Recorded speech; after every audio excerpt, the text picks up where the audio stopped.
Mataji, we'll start. Yes, Mataji, I'm starting. Yeah. Hare Krishna, everyone. Welcome to Srimad Bahagvatam chapter-wise summary. Today we have Her Grace Preethi Vilasini Mataji to enlighten us on the topic of Srimad Bahagvatam, Canto 2, chapter 9. Thank you so much, Mataji, for your time and association. Please now take over. We are eagerly waiting to hear from you. Hare Krishna, Mataji.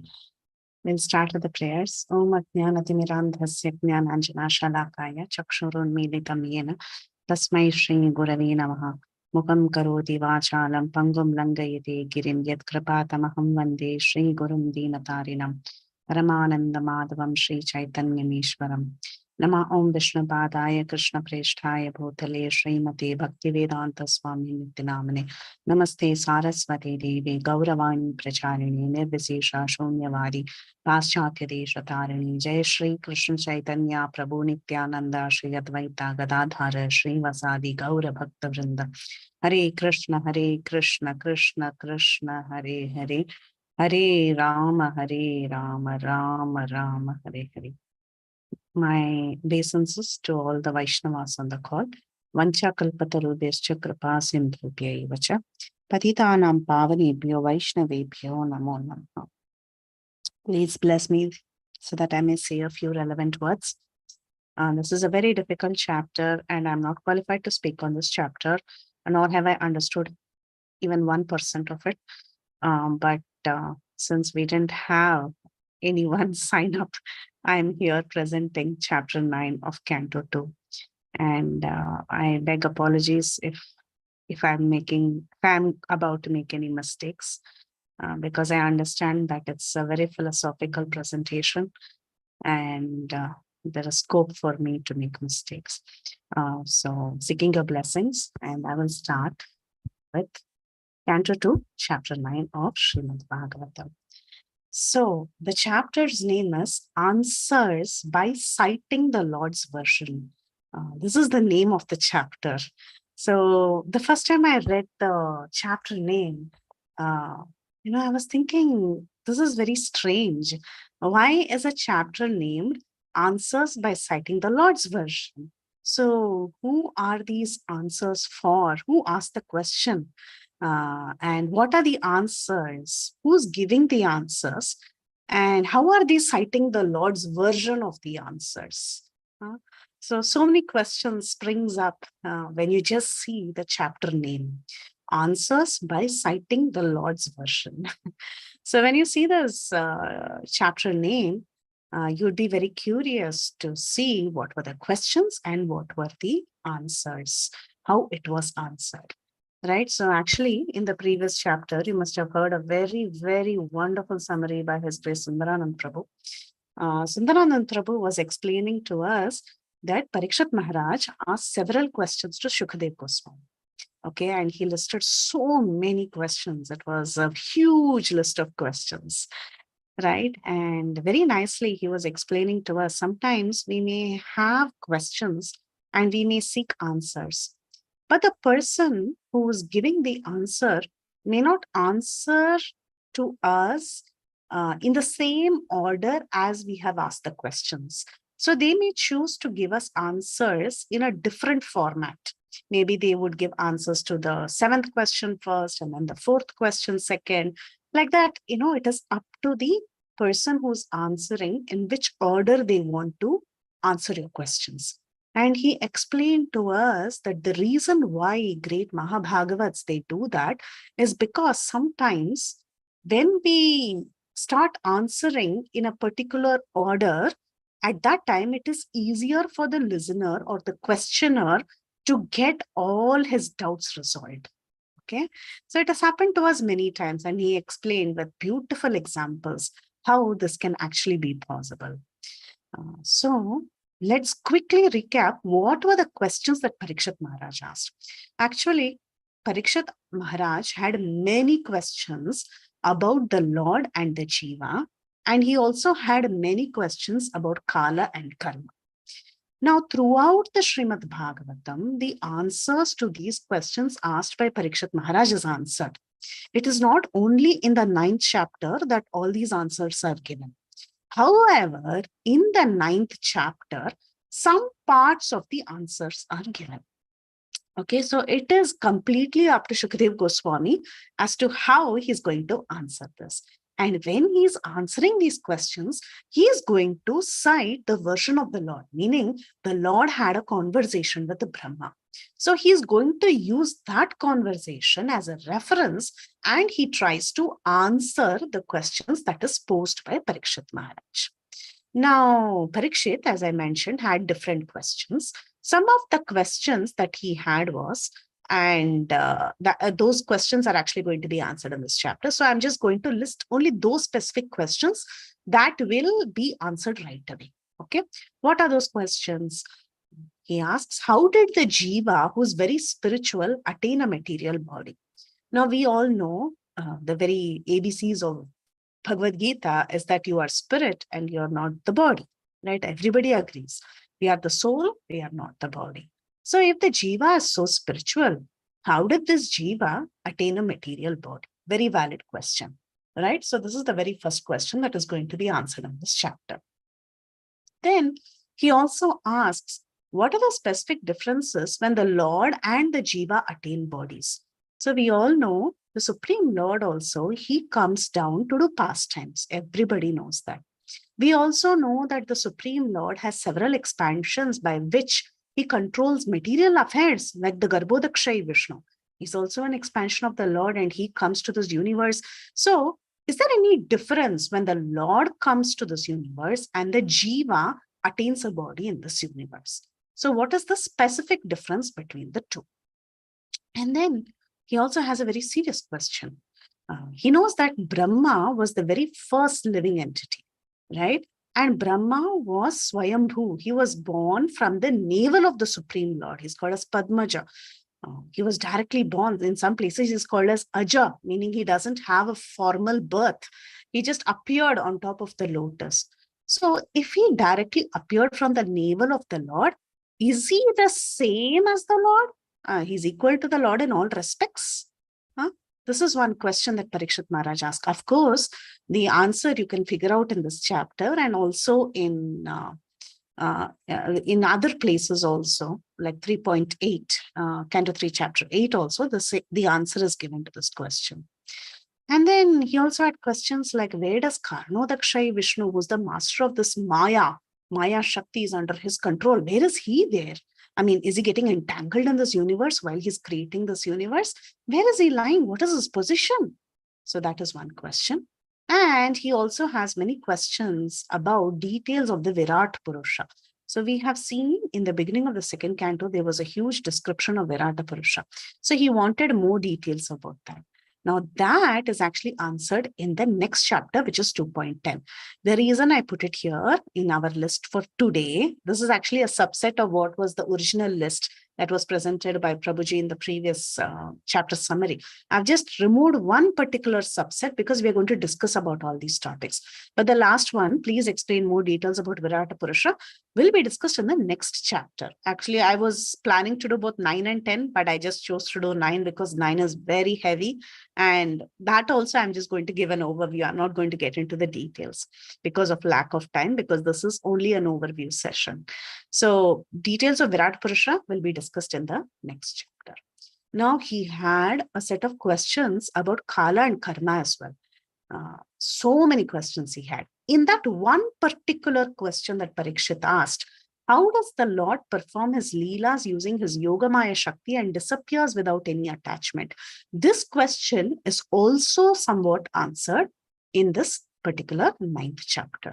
Okay, so we are going to get answers to all that I have specified on the slide. We are going to get answers to all these questions, and we all also have these questions in our heart. So Parikshit Maharaj is being the representative, and he has asked several questions, of which one small subset is taken, and we are going to seek answers for that in this 9th chapter. So that is our target. Okay, so now let's attack the first question. What was the first question Parikshit Maharaj asked? About the jiva having a material body. We saw that the jiva is soul. It is completely spiritual. how did this jiva end up having a material body? So for that, the answer given by Shukadev Goswami is that the jiva, when he comes to this world, he accepts a body. But the relationship that the jiva has with the body is unreal. So the spirit soul, we all call ourselves as soul. We are soul, right? We are actually distinct from this body, and we are distinct from the materialistic conception of life because we are influenced by external energy. We are thinking, I am this body. How do we understand this? Shukadev Goswami, he gives a very beautiful example of a dreamer seeing his own body working in a dream. So supposing you're sleeping and you have a dream, you have a very scary dream. Maybe a snake is attacking you or a tiger is attacking you in the dream. And in the dream, you're getting very scared. You're sweating, you're running, you're panting for breath, you're calling out for help. So all these experiences are gone the minute you wake up, right? So the minute you wake up, you realize that all these experiences are illusion. It was just an illusion. It was illusory. Because as soon as you woke up, you found yourself intact, and all the sweat that is coming out, you're like, oh, really? Actually, I never saw a tiger or I never saw a snake, right? So the experience that we are having in this world is illusory. Why are we having this experience? Because we are misidentifying with the body. Okay, so because of our misidentification with the body, whatever experiences we are having is an illusion. It's not that this world is an illusion. That is not correct. This world is real. You are real. But the experience that you are having is illusory. Now, then one may question, why should we first of all be in this material world and undergo this feeling of illusion and have all these problems? So for that, Srila Prabhupada, he explains very beautifully in the purport. He says that it is like the child crying for the moon. Sometimes a child looks at the sky and the child wants the moon. He or she starts crying, telling his mother, oh, bring the moon to me, bring the moon to me. I want to play with the moon. But then what does the mother do? The mother will give a mirror, okay, a mirror, and reflect the moon's image on the mirror and show the child, see, now the moon is in your hand. Or the mother will take the child to a pond of water, show the reflection and tell, see, now you can touch the moon. So then the child will touch and start playing in that water. Like that, we all are craving. We all want to lord it over. We want to be the lord of everything. We have that Purusha mentality, the enjoyer mentality, right? Because we have that Purusha mentality or the enjoyer mentality, the Lord has created this universe so that we can just come here and play and get an experience of being the controller. Okay, so like this, here in this universe, we take various forms. And as we are taking various forms, we are enjoying by being in different species of lives. And we are thinking in terms of I and mine. Okay, this is me. This body is mine. So like that, we start thinking. We start thinking that our bodily expansions are, they belong to me. This item belongs to me. This phone is mine. This table is mine. Like that, we start getting into this entanglement. And how do we get free out of this entanglement? The only way of getting free from this entanglement is to get in touch with Krishna, because only Krishna is about the effect of Maya. He's the Lord of Maya. So if we get in touch with the Lord who is above Maya through the process of devotional service, that is the only way for us to get rid of this materialistic or bodily conception of life.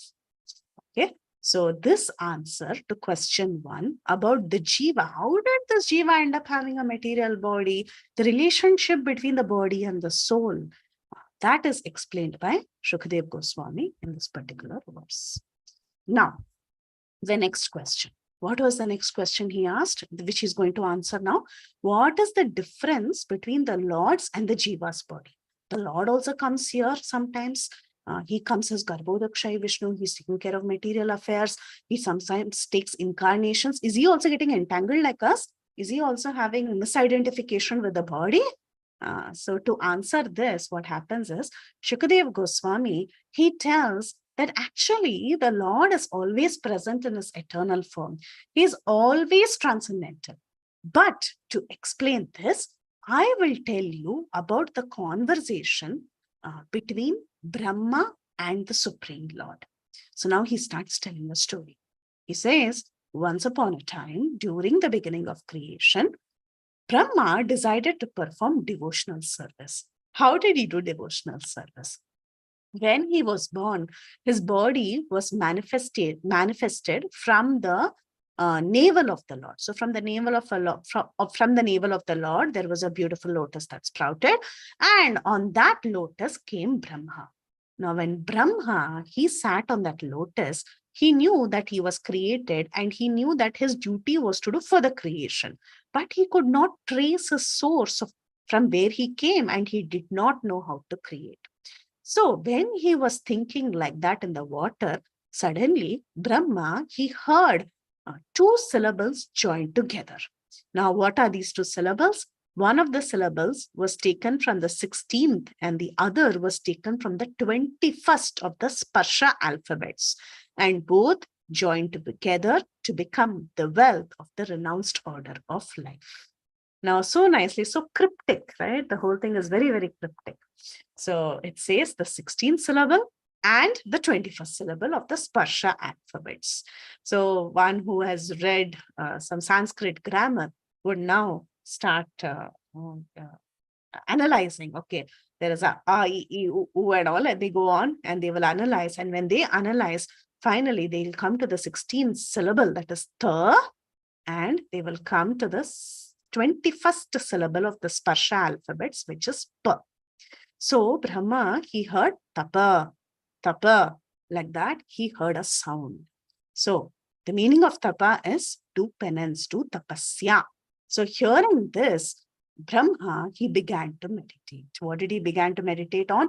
He began to meditate on the Lord. He began to meditate from where that sound was coming. And slowly in his meditation, he was able to actually get the vision of the Lord. Actually, Brahma went on doing this tapas. He underwent tapasya for 1,000 celestial years of demigods. So he went on doing this tapasya. And finally, as a result of his tapasya, what happened? The Lord became very, very pleased, and he began to exhibit his spiritual abode and his very beautiful form as a result of the penance that was performed by Brahma. So the Lord's abode is beyond this universe. Prabhupada says on the purport that it is Tripada Vibhuti. It is 3 times the material universe, the size of the material universe. And how is this Tripada Vibhuti? It is adored by all self-realized persons. And the people who are there are freed from all kinds of miseries. They are free from fear. They are free from illusion. They are free from the ignorance of time. And they are worshipped by all. There is no effect of Kala. There is no effect of karma. Everything is perfect in the spiritual world. So that spiritual world, that transcendental abode of the Lord decided to reveal to whom? To Brahma.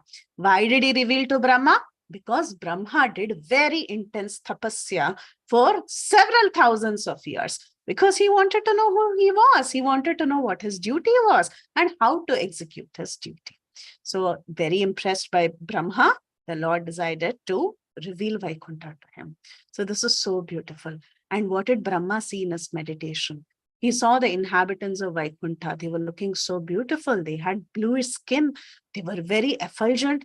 They had 4-handed form just like the Lord. They were wearing yellow garments like the Lord.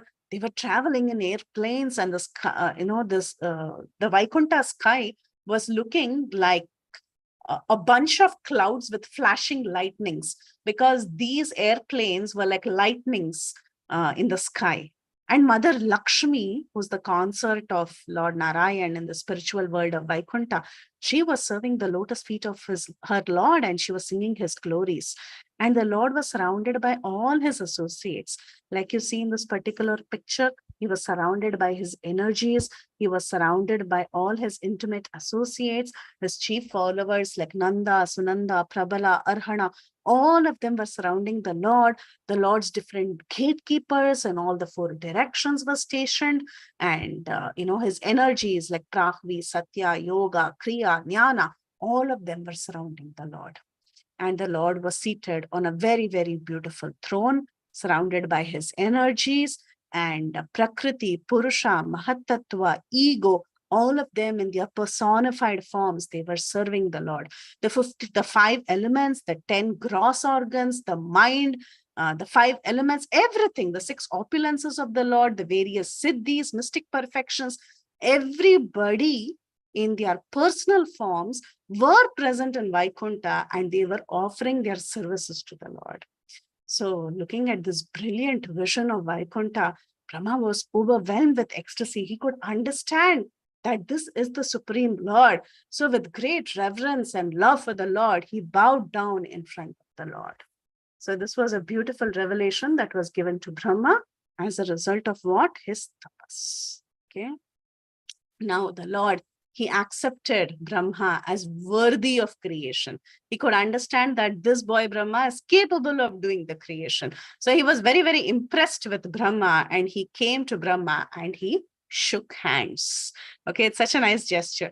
He said, Bhadram te, oh, good luck unto you. You can do this job. You can take care of creation. And he was very, very satisfied with Brahma. Now, why was he so satisfied with Brahma? Because Brahma, he did this tapas in the mood of devotion. That is the reason he came and he personally shook hands with Brahma. Because the Lord is hardly satisfied by pseudo-mystics, Prabhupada says in the purport. But if one is very, very genuine, if one is doing penance and austerities to please the Lord in the mood of devotion, being subservient to the Lord, then the Lord, he feels he feels like he wants to come and give his darshan and talk to you. So like that, Lord Brahma, because of his genuine sincerity, the Supreme Lord, he came and he shook his hands with Brahma, blessed him, and told him, good luck unto you. You can take care of this creation. And he tells Brahma, my dear Brahma, please ask for a benediction. However, I know you have achieved the highest benediction, because the highest benediction for anybody is to see the Lord face to face. Remember the story of Dhruva? When he saw the Lord face to face, he was feeling ashamed of himself. He was thinking, oh, I was doing penances and austerities, seeking after pieces of broken glass. But look at this. I got the greatest of all gems. I could see the Lord face to face. What more benediction do I want? I don't want any more benedictions. So like that, the greatest benediction is actually to see the Lord face to face. But still, the Lord was so pleased with Brahma that he said out of his affection, please ask for a benediction. And he tells, see, Brahma, I'm so happy with you. You did very nice tapas. And because of the penance that you performed, the highest darshan ever possible, that is seeing me, was accomplished by you. And you were searching for where this voice, tapa, came. That voice was actually mine. I was the one who said, tapa, tapa. And I'm so happy because you did this penance. This penance is my heart and it's my soul.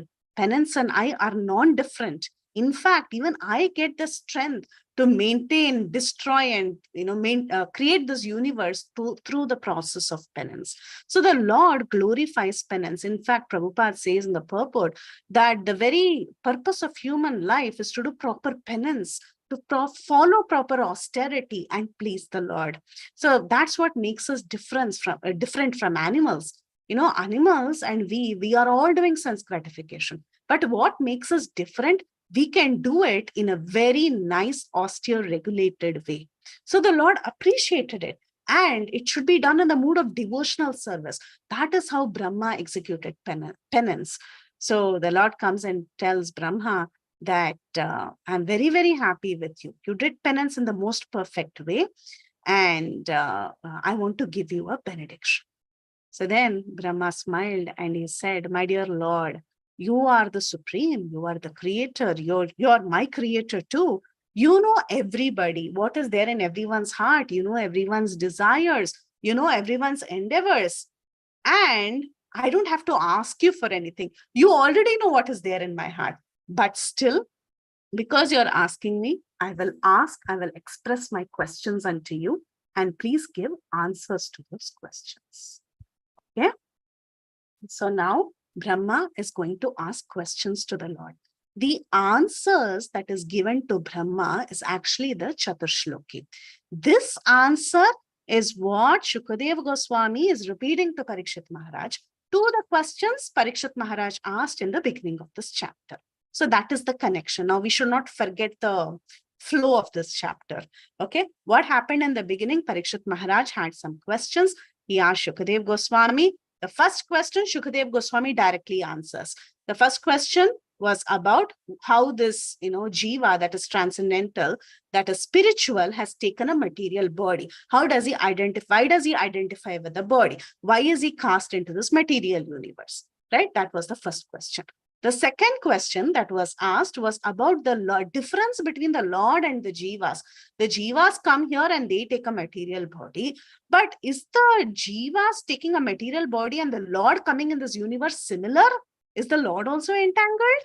Right? That was the second question. To answer that question, what happened? He started quoting a story that had happened during the time of creation. What was the story? The story was the creation of Brahma. Brahma came, he appeared on a lotus flower. He heard tapa, he did penance. And finally, the Lord appeared in front of him. The Lord shook his hands. And then he said, I want to give you a benediction. And then what did Brahma ask? Brahma said, I have 4 questions. Now, the answer to these 4 questions is actually the Chaturshloki that we are trying to understand. Okay. Now, what are the 4 questions? Brahma's questions to the Lord. The first question that Brahma asks is about the Lord's forms. He says, please tell me about your material form and spiritual form. Now, is there anything called as material form for the Lord? We always say the Lord is always transcendental. He's spiritual, right? But we'll understand what Brahma here means by telling, please tell me about your material form and spiritual form. That is the first question. Hold on to it. We'll try to understand what material form is. The second question is about the Lord's energies, how the various spiritual and material energies of the Lord are working. The third question is about the Lord's activities related to his spiritual and material energy. So if his energies are operating in this world, what are the activities related to it? And finally, he begs, he has a request. He's asking the Lord for his mercy so that Brahma can execute his service very nicely without being entangled by pride and bondage. Now, 2 things he says. Pride. Why would one have pride while doing service? It is very natural. We develop pride when we do any service. It is very, very natural. Why? Because we think we become very important. The Lord likes us very much. We are very, very special because we are doing this service. And because of the pride that we develop, we end up making severe, severe offenses. Okay. So the first request is, you have given me a service. So make me execute this service without having pride that I am great, I'm able to do this service. Because the service of creation is not a simple thing. Okay, he's going to be glorified forever as the creator of this universe. Though the original, the primary creator is the Supreme Lord, Brahma is going to be glorified as the immediate creator of this, the engineer of this entire universe. It's a big position. So with position, pride will naturally come. So Brahma says, please give your mercy unto me so that I can execute my service without pride. And the second thing he says is that give me your mercy that I should execute my service without being entangled in this world, without getting into any sort of a bondage. Why? Because Brahma very well knows that he's going to be dealing with matter. Anything that you have to deal with in this universe, in this material world, that is material matter, right? It causes bondage. So if it is spiritual, it will not cause bondage. But if it is material, if it is made out of matter, it is going to cause bondage. So Brahma is asking, very nice request. 2 things. One is pride. Second is bondage. These 2 are actually the greatest impediments for us when we are doing any service. And Brahma very intelligently, he asks, let me do my service without having these two problems. Now, remember, look at the first three questions again. The first three questions are about the Lord's forms, his energy, and his activities. If you quickly remember what were the questions that we discussed in the first slide, the link to this chapter with Parikshit Maharaj, remember he asked some questions. So Parikshit Maharaj, he asked these questions, right? He asked some questions about the Lord and the Jiva. Why did the Jiva who spiritual attain material bodies? Specific difference when the Lord and the Jiva attain bodies. Like this, he asked some questions about the Lord and the Jiva, and he also asked questions about Kala and Karma. How does the Lord perform his Leelas using his Yogamaya Shakti, and he disappears without any attachment? So we saw in this chapter, we are going to attack all these answers, right? Actually, if you see, these questions are very much related to these questions that is posed by Brahma to Krishna. That is the reason Shukadev Goswami is quoting the answers, because it is relevant to what Parikshit Maharaj had asked. So this is very directly related to Parikshit's question about the Lord's form. Please tell me about your material form and your spiritual form, right? That is the question. So it will answer Parikshit's question. So he's going to talk about this. Then this Lord's energies is actually related to that Kala Karma question that we saw on the first slide. Both the Lord's energies and his activities, they will directly answer that question. And finally, mercy for Lord's service is very pertinent to each one of us. So these four questions are answered by the Lord, and these four questions are called as Chaturshloki. Okay, so now the Lord begins to answer. So let's see if anybody wants to repeat, or I can just read the verse. If anybody wants to repeat, just raise your hand, or we can just go ahead with the verses. So the Lord, he begins to speak. Sri Bhagavan Uvacha Jnanam Parama Guhyam Me Yad Vijnana Samanvitam Sahasyam Tad Angam Cha Grihana Gaditam Maya. The personality of God had said, knowledge about me, as described in the scripture, is very confidential, and it has to be realized in conjunction with devotional service. The necessary paraphernalia for that process is being explained by me. You may now take it up carefully. Okay, so he's not yet started the Chaturshloki answer. He's giving a prelude to the Chaturshloki. He tells, yes, I'm going to tell you. What am I going to tell you about? This answer that I'm going to give you has various parts. It has Jnanam, it has Vijnana, it has Sarahasyam, and it has Tadangam. So it has four parts to it. 4 verses has 4 parts. That's what he gives a, like a synopsis, overview of what he's going to tell. So he says, first, Jnanam. I'm going to give you a secret knowledge of my form. Then I'm going to give you Vijnana, a realization of that form. Then I'm going to talk about Sarahasyam, the activities in relation to these energies. And the secret thing there is about Prema Bhakti. I'm going to talk about that. And Tadangam, that is Sadhana Bhakti, the practice to attain Prema Bhakti, service. All these 4 things I'm going to tell you in these 4 verses that I'm going to pronounce now. Now, after I give you answers to all these questions, after I tell these 4 verses, what will happen? You will attain realization about my form, qualities, and pastimes by not just hearing the answers, by my mercy. I will empower you to understand what I'm going to talk. Okay. So by my causeless mercy, you will understand what this Jnanam is, what Vijnanam is, what Sarahasyam is, and what Tadangam is. So all these 4 aspects you will understand after I tell you by my mercy. So having said that, the very first verse of Chaturshloki begins. Aham evasame nanyat yat sadasat param paschadaham yadi tacha yo vasishyeta somyaham. Brahma, it is I, the personality of Godhead, who was existing before creation.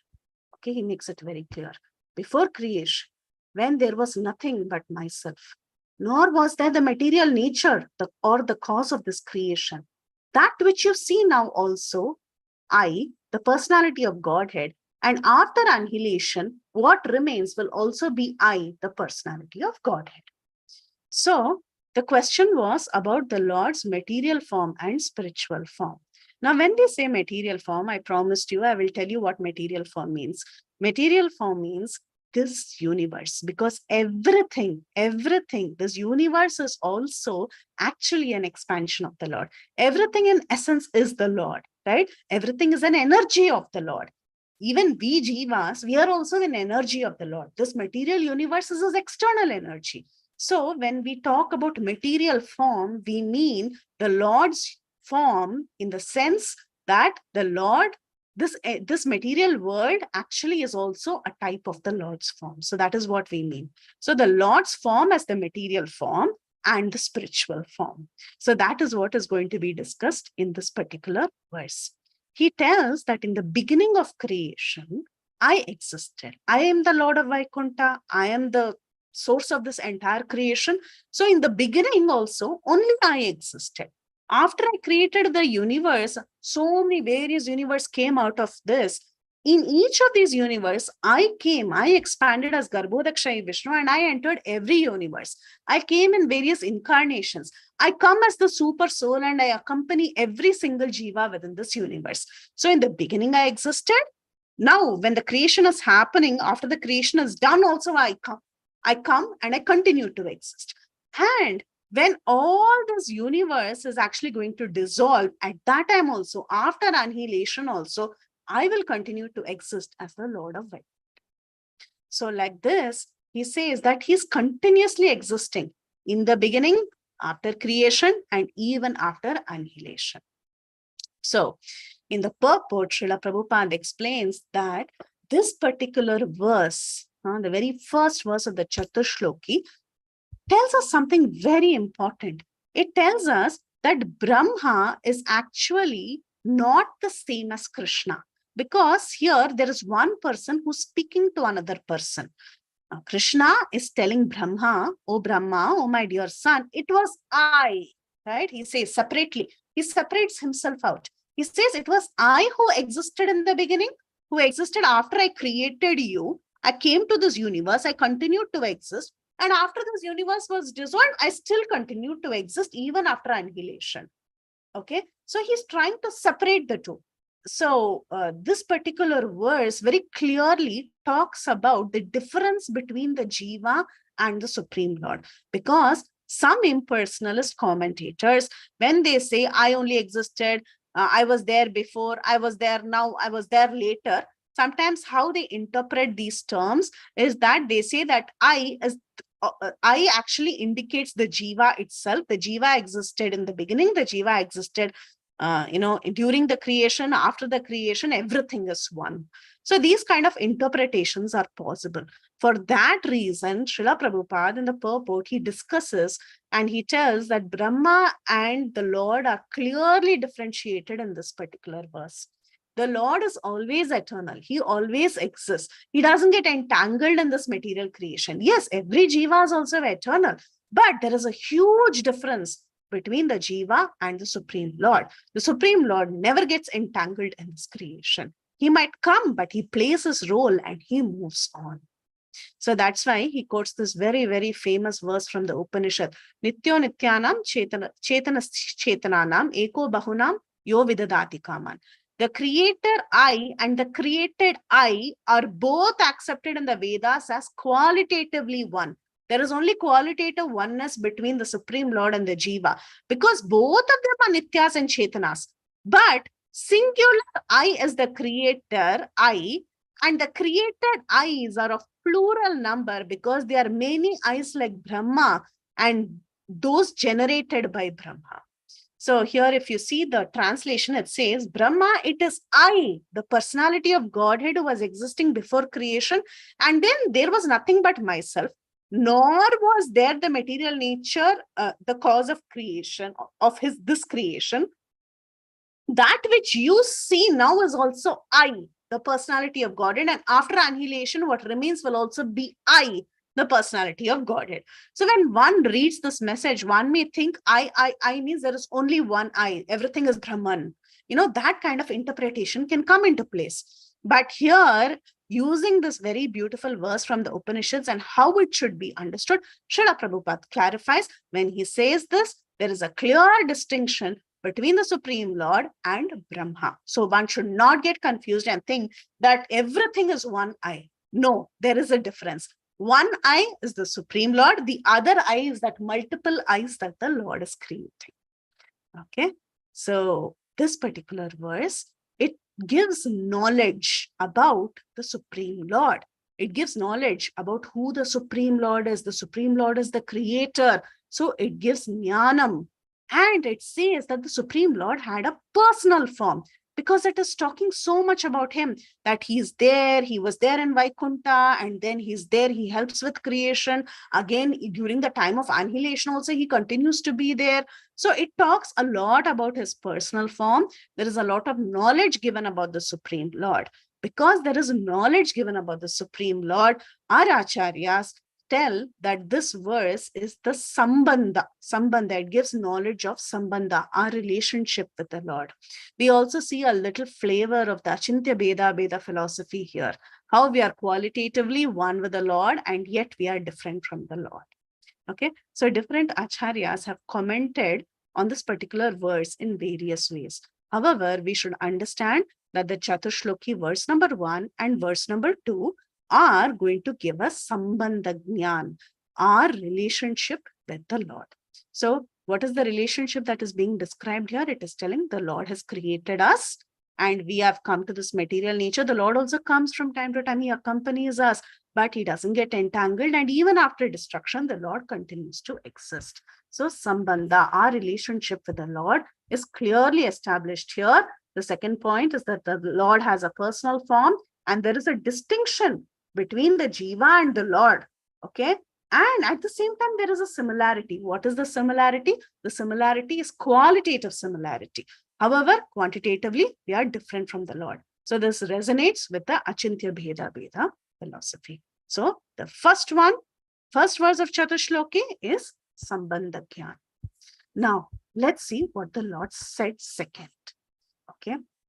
This verse talks about the Lord's energies. So don't forget the questions that were asked. So I'll just quickly go back to the slides to refresh your memory.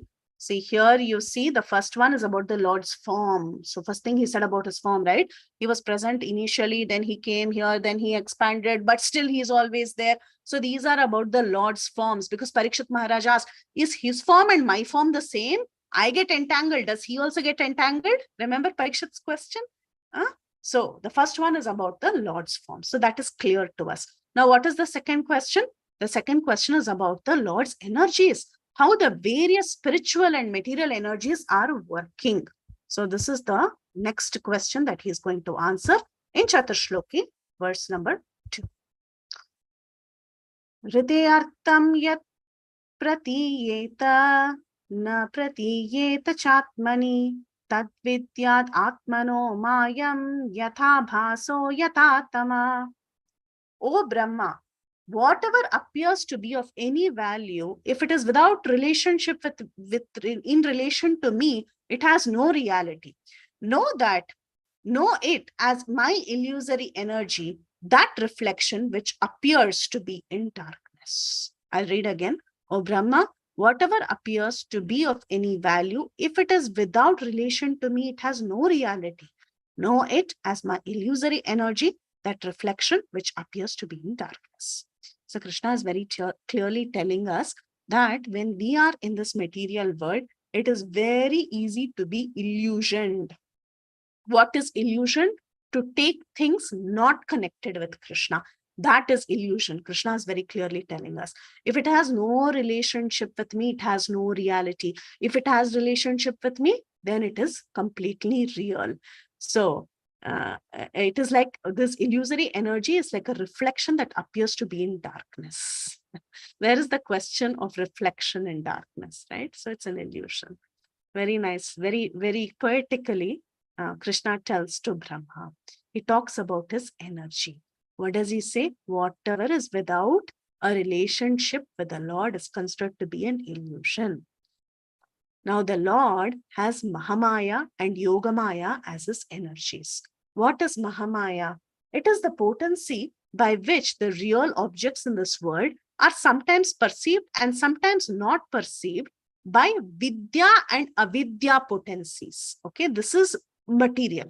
Okay, in the material world, when we perceive or do not perceive something by the vidya and avidya potencies, it is called as the influence of Mahamaya. We are in illusion when it is to do with the material things of this world.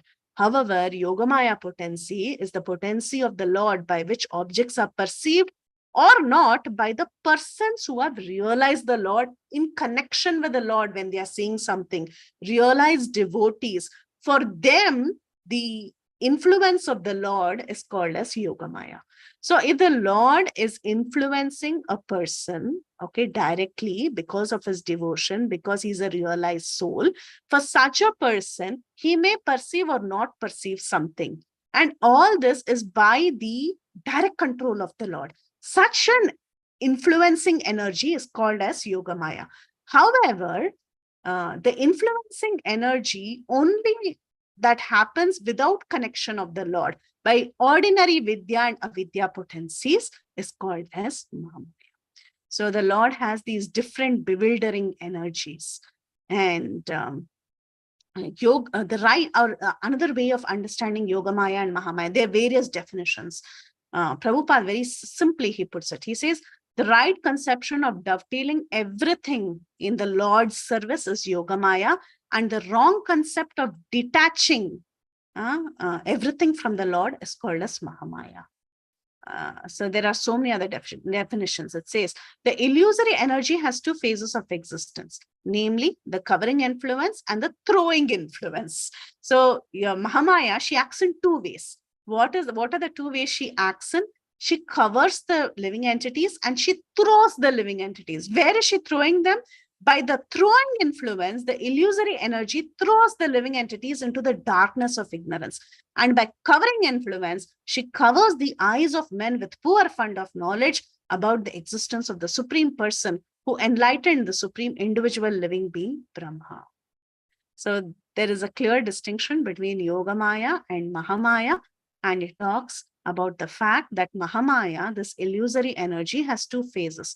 By one phase, she throws us into this material world, and by the second phase, she actually covers us, covers our real vision, our vision to see things in relationship with the Lord, that is being covered because of the poor fund of knowledge that the living entities have.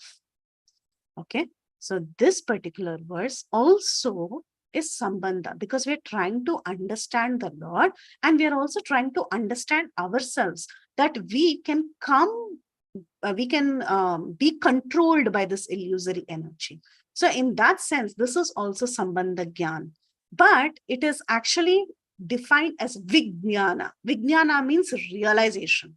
We understand who we are, that we are fallible, that we are in this material world, we are conditioned living entities, we can be controlled by Maya. So there is a realization. So the first one was Jnana, the second one is Vijnana. But both of them give us Sambandha Gyan, that the Lord is great. He is the creator. He doesn't get entangled, but we are insignificant. The second verse is telling we are insignificant. We are getting entangled. The Lord has many energies. The Lord has Yogamaya. The Lord has Mahamaya. Anything that is not in connection with Krishna is considered as an illusion. Anything that unites with Krishna is not illusion. It's a positive energy. It is yoga. Okay. So the second verse is also Sambandha Gyan. And this is talking about energies. And the first verse was talking about how the Lord's form is. The first one was about the form. The second one was about energies. Now let's look at the third verse. The third verse talks about Prayojana. Now we all know the order. Sambandha, Abhideya, then Prayojana, right? But in the Chatushloki, we have two verses that talk about Sambandha. Then we have Prayojana, and then finally we have the process, Abhideya.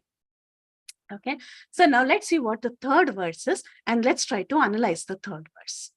Yata mahati bhutani bhuteshu chatvacheshu anu pravishtani apravishtani tatateshu nateshvaham. O Brahma, please know that the universal elements enter into the cosmos and at the same time do not enter into the cosmos. Similarly, I myself also exist within everything created, and at the same time, I am outside everything. So here, the Lord's energies are explained. Okay, there is an explanation of how the Lord's energies work. This is the third one. So let's go back to our chart. Let's see what all we had to cover. We have to talk about the Lord's forms, which we talked. We had to talk about the Lord's energy. We finished that.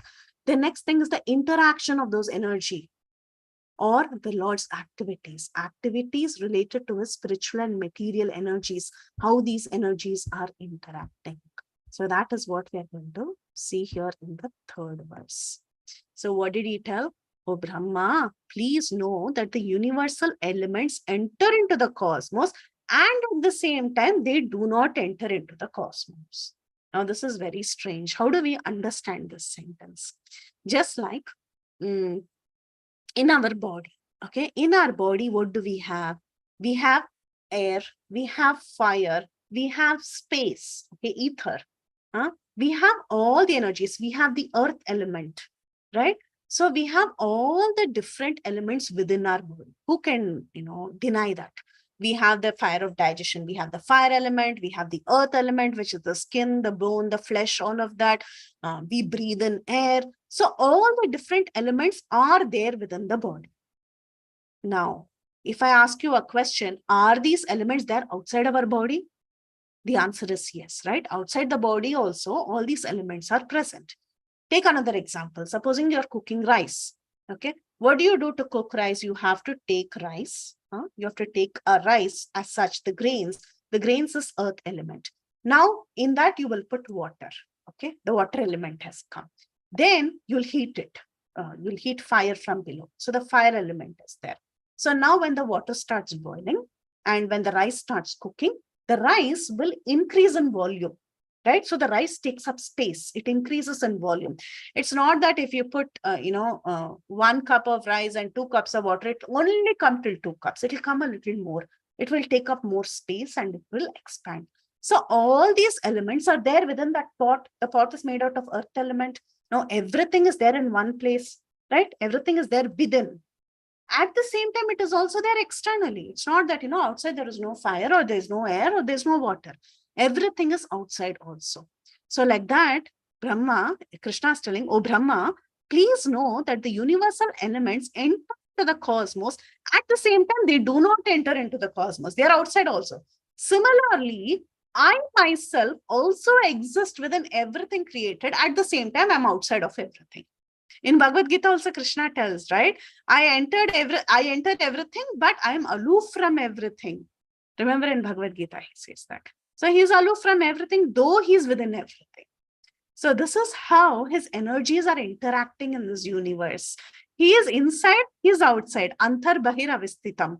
Right? Kunti's prayers. She says he's within and without everything. When we talk about the pastime of Nrsimhadev also, we tell that. That he's inside and he's outside. He's everywhere. So the Lord is there everywhere. His energies are there everywhere.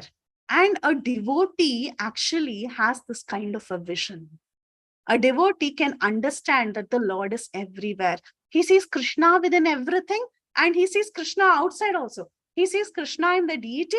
He sees Krishna within this book. He sees Krishna through the computer. If he sees a peacock feather, he's reminded of Krishna.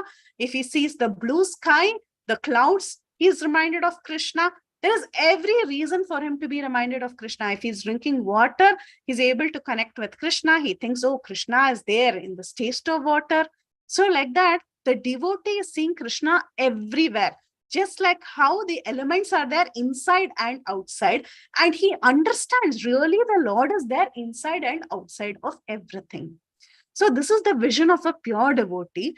And this is actually the rahasya in pure devotional service. This is where prema bhakti comes into play.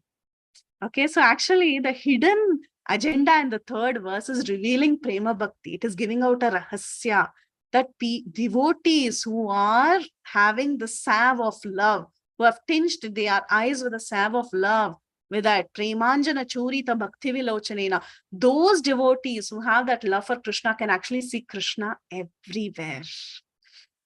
So, the qualification, Prabhupada writes in the purport, for us to attain that Prema Bhakti is to wear that salve of love. So, Prema Bhakti is the Rahasya, and ordinary people cannot attain this.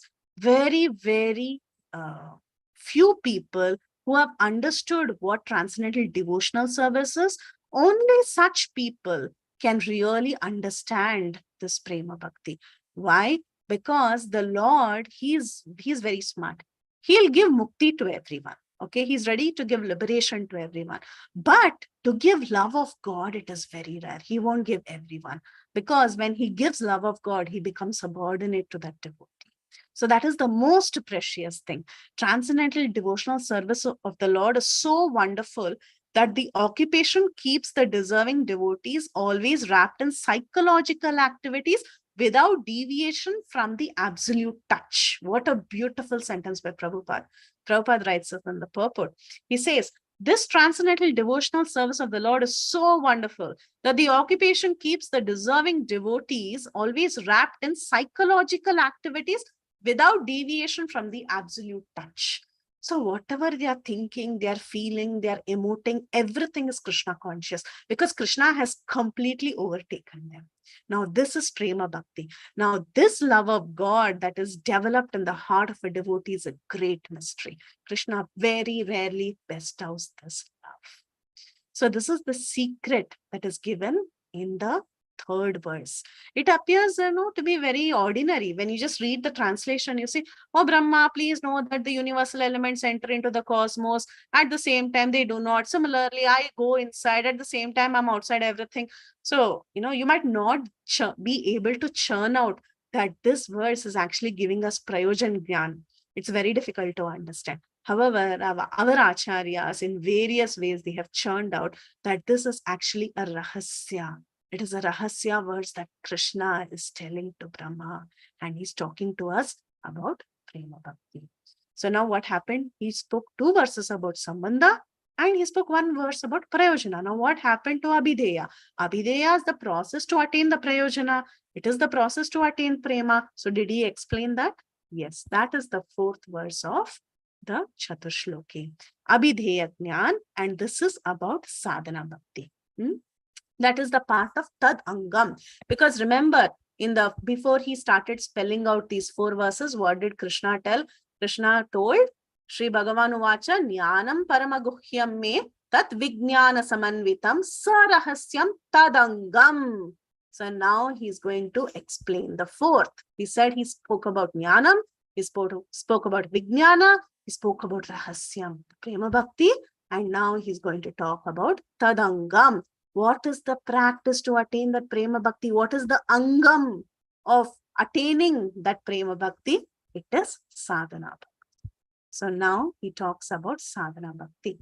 And the reason he's talking about Sadhana Bhakti is also he wants to tell the devotees that, to attain Prema, it is very difficult. It is very, very difficult. Remember, Brahma also asks him, please bless me. He talks about 4 things. He gives four things, right? 3 questions. And finally, he asks for mercy. He says, I don't want to become proud.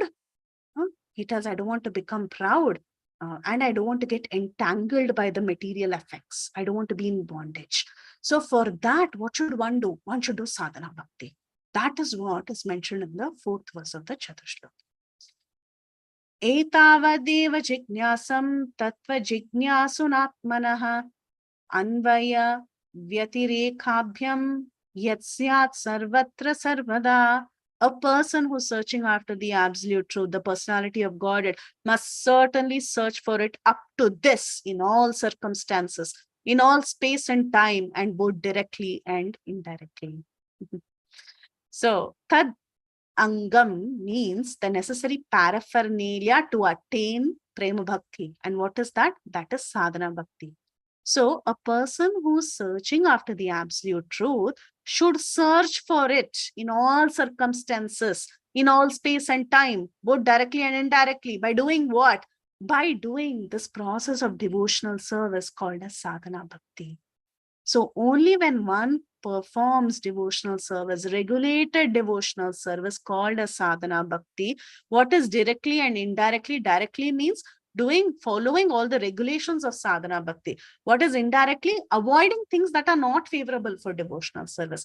That is performing, searching for this, both directly and indirectly. So one should perform sadhana bhakti by following all the things that are favorable for bhakti and avoiding those which are not favorable for bhakti. So every living entity's prime duty, he must continuously search for this. Unless he searches for this, unless he searches after the absolute truth by practicing devotional service, one will not attain prayojana, one will not get prema bhakti. So this is very crucial. So Krishna is telling Brahma, you said that you don't want to be engulfed by pride.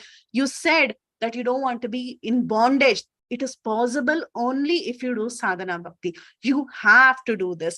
In fact, the duty of every living entity is to inquire about the process of devotion. And Vedanta Sutra, what is the Vedanta Sutra philosophy? The very first verse is Atato Brahma Jignasa. That is the very prime duty of every living entity. One must inquire unto the Supreme, and one must understand that he must serve the Lord. He must engage in devotional service. So sadhana bhakti is the basis of any sort of practice. Lord Brahma wanted to be perfectly educated by the Supreme Lord. And how is it possible? He can do that only if he engages in devotional service. So devotional service or sadhana bhakti is actually the abhideya. So these are the 4 verses that were spoken by Krishna to Brahma in answer to the questions he had after he did the meditation and got the darshan of Vaikuntha and got the darshan of the beautiful form of the Lord. Okay. And these answers are again cited by Shukadev Goswami to Parikshit Maharaj, because Parikshit Maharaj also had similar questions as that of Brahma. Okay, so now we have completed one full cycle. So here it is mentioned by Srila Prabhupada that Lord Brahma wanted to be perfectly educated by the Supreme Personality of Godhead. And here is the answer by the Lord, finished in 4 nutshell verses from Ahameva to this verse, Etavad Eva. This is the end of all self-realization processes. And this tells us the very goal of life is to perform sadhana bhakti to attain Vishnu. Okay, to perform bhakti rather, and attain prema ultimately, to develop love of God. That is the ultimate goal.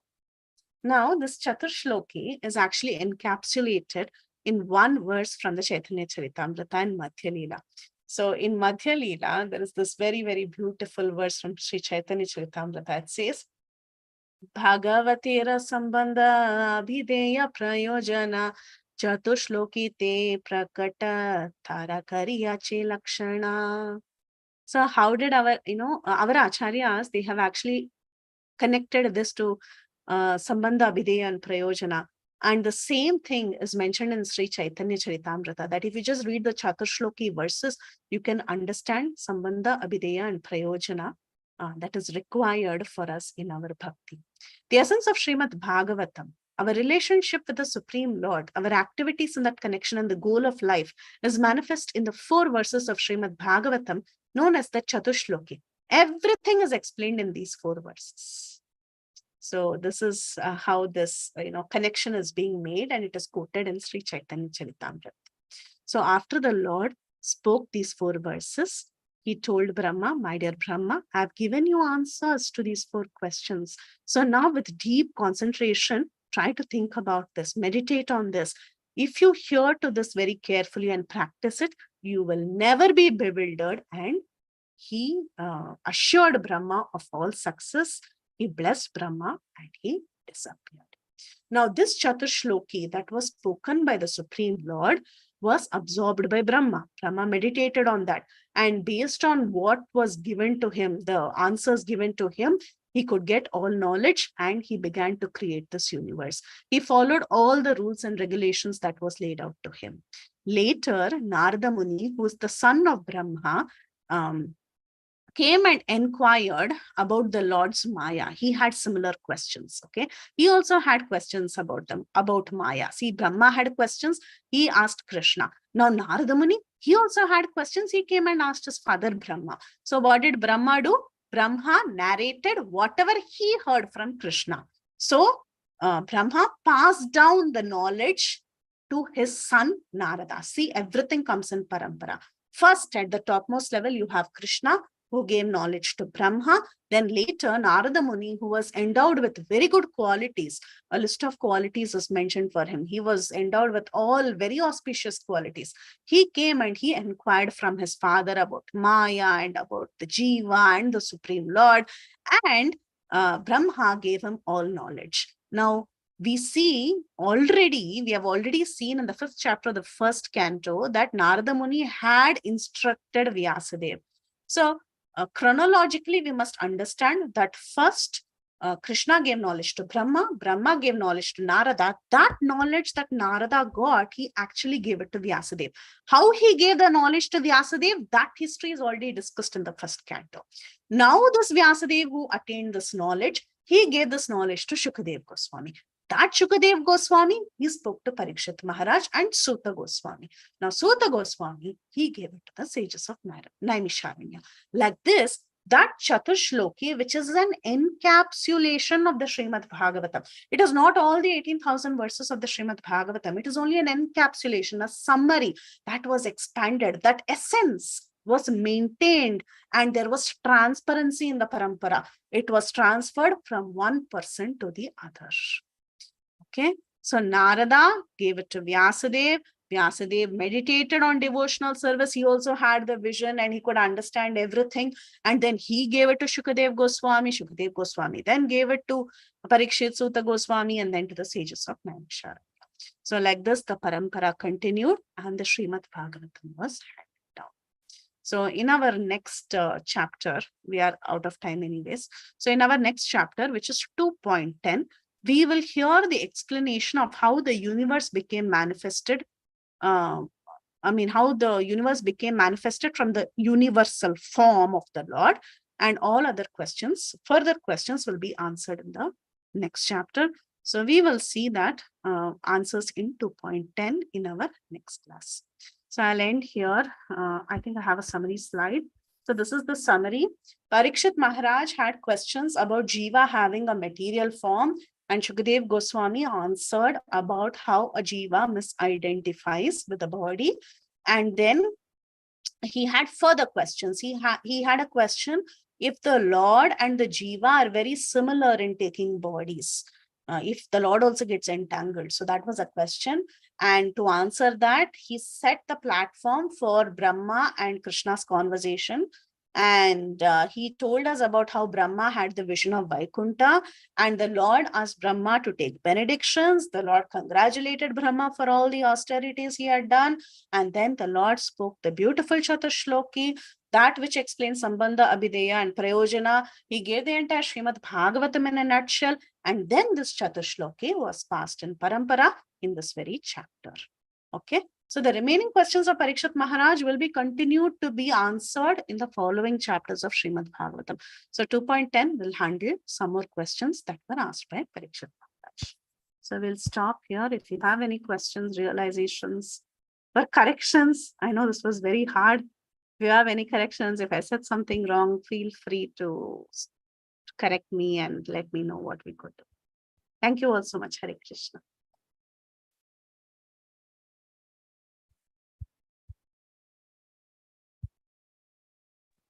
Hare Krishna, Preethi. Danvar pranams. Such a nice class. I missed a little bit in the beginning, but I caught on, especially with the Chatushloki. I caught on. It was very nice to know. It seems like ages before I had done this, but now it was nice to again refresh my memory. And thank you so much for so beautifully presenting it, Preethi. Hare Krishna. I don't have any question per se. Thank you. Hare Krishna. Thank you, Mataji.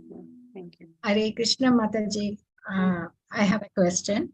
You are speaking. It was very well done. I mean, the presentation was good. But can you explain this Yoga Maya and Mahamaya once more, Mataji? that explanation. Okay. So basically, there are different acharyas who have explained Yogamaya and Mahamaya. The simplest terms was given by Srila Prabhupada. Okay, this is the most simple explanation. Anything that in connection with Krishna is Yogamaya, anything that is not in connection with Krishna is Mahamaya. So that is the most basic, simple explanation of Yogamaya and Mahamaya. But we will see more. Prabhupada says the right conception of dovetailing all your activities in Krishna consciousness is Yogamaya. But the wrong concept of detaching everything from Krishna, seeing everything separate from Krishna is Mahamaya. Okay. Now, when we look at these definitions, there are so many definitions given throughout the purport. If you go to 34 purport of this chapter, 2.9 chapter, verse number 34, you'll find a lot about Yogamaya and Mahamaya. So Yogamaya is perceived by a devotee who's fixed on Krishna consciousness, because he's seeing everything in relation to the Lord, because he's a realized soul. So whatever he's perceiving, all the objects that he's perceiving or he's not perceiving, everything, whatever he sees or doesn't see, everything is influenced by Yogamaya. Why? Because he's in constant union with the Lord. Yogamaya, right? It's not taking you away from Krishna. It's making you unite with Krishna. That is the effect of this potency for a pure devotee, for a realized soul. But Mahamaya means detaching you from the Krishna effect. Just you getting connected to material objects by your knowledge, by the Vidya and Avidya potencies of the world. Did that make sense, Mataji? Yes, Mataji. Yeah. So that is the influence of the energy. That means we are not in the influence of the Lord. So that is Mahamaya. Yes, Mataji. And Thank this you, Mahamaya has two-fold effects. One is throwing potency, the other is covering potency. By one potency, she throws us into this material universe. And by the other branch, what she does is she covers us. She envelops our intelligence. Like that. Envelops our eyes, and we see everything as material. Okay. Why we say Mataji, throwing and covering eyes? I didn't get that. Throwing means putting us into Maya, putting us into this material world like that. Okay. We are put here and then we are bewildered, right? But there is more. I know it's impossible to do justice to this entire chapter in great detail. It's only an overview. But if you read the report, you'll get so much more nectar. Hare Krishna. Hare Krishna. Thank you, Mataji. Hare Krishna. Hare Krishna, Preethi Vilasini Mataji, Dandat Pranam. I could not hear the whole session, but I heard from the beginning of Chaturshloki, and definitely very valuable class, Mataji. So beautifully you have explained the whole Chaturshloki. Thank you so much. I think I'll have to go back, hear it, and then ask questions again, Mataji. Thank you so much for your sincere service, Mataji. It's been such a long time to hear from that we have heard from you. Hari Bol. Thank you so much, Indu Mataji. Thank you so much. Hare Krishna, Mataji. Thank you so much for the beautiful class. Very nice question. Very nice class, Mataji. Especially the Chatur Shloki. Each sloka, what it represents. It's very, very nice. I heard it before from our Bhakti Sangha only. So many times. Even Kirtida Mataji explained once in the Chaitanya Charitamrita it came, I guess. So that time we saw, but then every time we see, it's a different realizations. Thank you so much, Mataji. Very grateful to you. Thank you, Mataji. In fact, that was one thing I wanted to tell at the end of the class. Don't worry about this. Just go back and hear that recording. It's so much more clear. So, yes, Mataji. So it's available in our YouTube. We can just hear it. And that will be like just focused on Chaturshloki. It won't be an overview of the chapter. So it will be more intense and you'll be able to understand further detail. Yeah. Hare Krishna, Mataji, Dandat Pranam. Very, very beautiful class, Mataji, and very nice, detailed. You put like Sambandha, Abhideya, Prayojan, and all the Yogamaya and Mahamaya, and how she covers and how she throws us. Everything is so amazing, Mataji. So much details. Thank you so much. Thank you so much, Shamadori Mataji, for your very valuable association. Thank you for being there. Bharat Prabhu. Hare Krishna Mataji, Dandavat Pranam. Mataji very nicely prepared, very nicely presented, and very nicely explained the Srimad Bahagvatam. It's very good. I learned from too much from the slides and your presentation and your explanation. So Mataji, I have one question. Like we have Brahma, Vishnu, Mahesh. There are three modes, like mode of goodness, passion, and ignorance. So like Brahmaji is in mode of passion, and like here he is performing the duty of creation, as he our Lord assigned him a duty. So like also we in the practical life are also in mode of passion for various things. So he has applied his mode of passion to service of the Lord. But at the practical stage, we are not at that level to apply our mode of passion in service of Lord. So how we can dovetail that thing and become more sincere in devotional service by applying our mode of passion as Lord Brahmaji applied. But we are not comparing ourselves to Lord Brahma, but still we want to learn from him and try to do that. Prabhu, we can start with small things. I think everything, all our activities can be dovetailed to Krishna to some extent. That is the beginning of Krishna consciousness. We just try to add Krishna to everything we are doing, right? So that is the first steps. And then eventually our attachment to that object or that work itself will diminish and our attachment to Krishna increases. So what we start doing is somehow try to bring Krishna. Like for example, very simple example everyone gives us. When we are earning money, all of us have to earn money for our maintenance. Now, why are we earning money? We are earning money for our maintenance. That is the primary goal, right? But in that it is in the mode of passion in one sense. But in that, we just try to add Krishna. So we think, okay, I will earn money. I will take care of my maintenance. But I will also just add Krishna to it. Like I will probably get money to buy bhoga. I will cook. I will offer to Krishna. Or probably I will give some donation to the temple so that the temple gets some bhoga. They are able to get some flowers. So we're just going to add Krishna initially. That's how we start. We start off like that. And eventually we, as bhakti matures, it doesn't happen today, tomorrow, day after. No. As time goes on and on, our focus will be more towards that particular service for the Lord. So then Krishna takes over and our selfish motives will gradually decrease. It won't happen immediately, but it will gradually decrease. That is the principle of bhakti. First, you just add Krishna. Then slowly the intensity to serve Krishna will keep increasing. So that's how we dovetail, Prabhu. Everything we can actually add Krishna in our life. Everything. Everything, we can, you think of any activity, we can keep Krishna in our life. That's why the 9 processes of devotional service is so potent. Even if we cannot do anything, we can chant Krishna's names, or we can hear about Krishna, or we can think of Krishna in our mind, right? So like that, everything, ultimately we can see ways of dovetailing, but we just have to do a conscious effort initially, and then it will become a way of life. Like when you first started offering, it was a conscious effort, right? You didn't know from day one that maybe you knew, but I'm just giving an example of a common man. He might have not known that everything he cooks or eats should be offered to Krishna. But then when we learn it, we make a conscious effort. We just start, okay, let me try. We just start day 1, day 2, day 3. Then it becomes a part of your life. Then what happens? You think that, all my cook, if Krishna will go hungry if I don't cook, right? Will Krishna really go hungry? No, he won't. Technically, he won't. But still, it is a part of your life. It's there in your heart. Devotion has sprouted. So you will do it to please Krishna. So like that, bhakti will take over. Whatever passion we have, whatever we have, everything Krishna can. Okay, Prabhu? Yes, thank you, Mataji. I tried this thing. Thanks so much.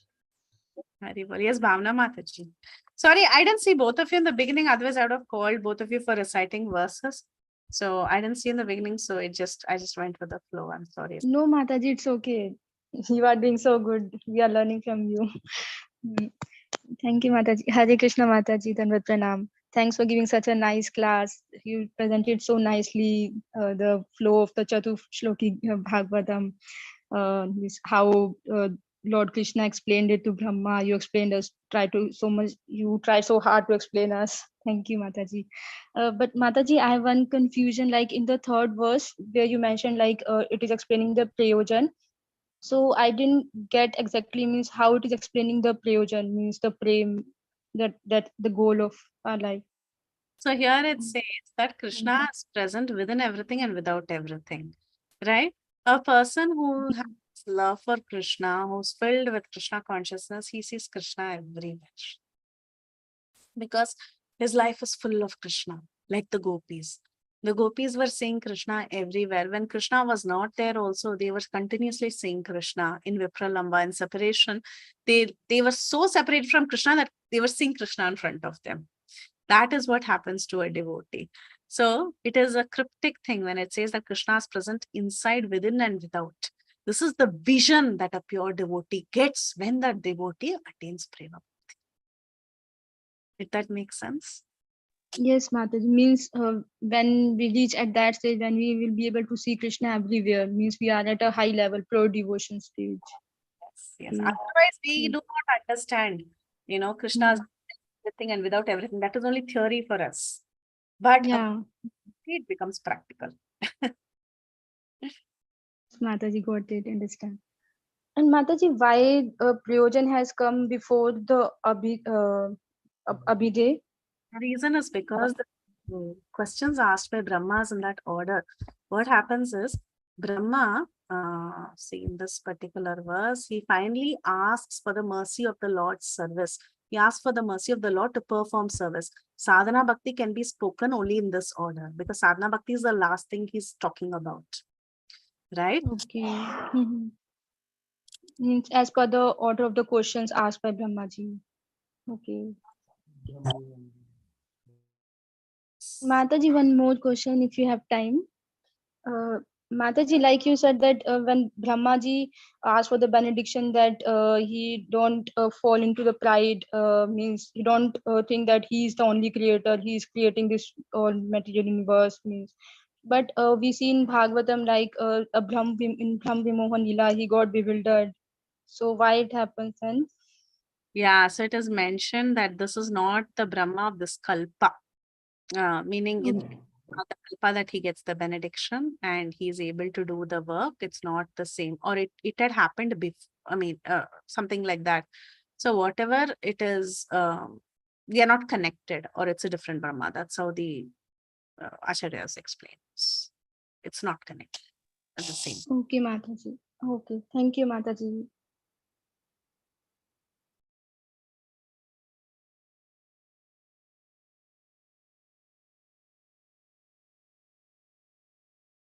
Hare Krishna, is there any more questions?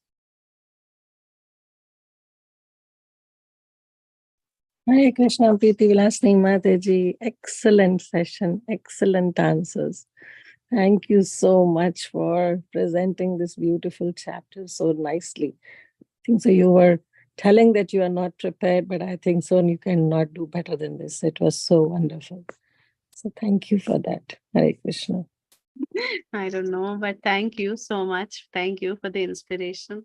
And yeah, I really prefer if everyone can hear that session. That was so much more comprehensive. So thank you much.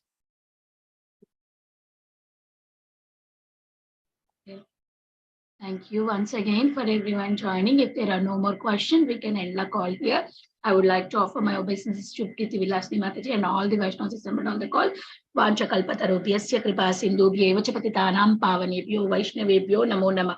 Ananta Koti Vaishnav Vrinda ki jai, Srila Prabhupada ki jai, Preethi Vilasini Mataji ki jai, all devotees ki jai. Thank you everyone. Bye bye. Please don't forget to join us next week for another beautiful class.